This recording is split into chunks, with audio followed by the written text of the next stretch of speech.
数百人聚集在伊斯坦布尔法蒂赫清真寺，为维吾尔作家诺尔麦麦提托呵提缺席进行葬礼祈祷。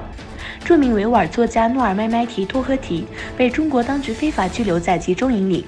没得到医疗，在集中营里死亡，现年70岁。据所谓新疆维吾尔自治区接委监委消息，自治区总工会党组成员、副主席埃尼瓦尔·奥布杜热赫曼涉嫌严重违纪违法，目前正接受新疆维吾尔自治区纪委监委纪律审查和监察调查。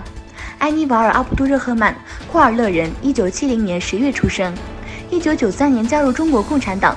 ，2015年担任自治区总工会党组成员、副主席。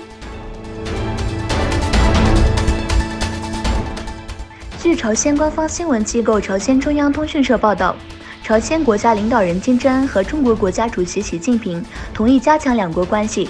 以促进地区和平与稳定。中国国家主席习近平对朝鲜进行为期2天的正式访问。习近平和金正恩在平壤包括朝鲜半岛局势在内的重大国际和地区问题交换意见，并同意加强两国关系。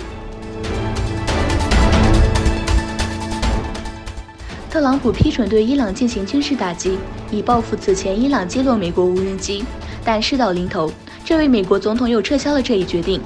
我认为伊朗可能犯了错，我猜想是一个将军还是谁犯了错，击落了这架无人机。特朗普在白宫对记者说。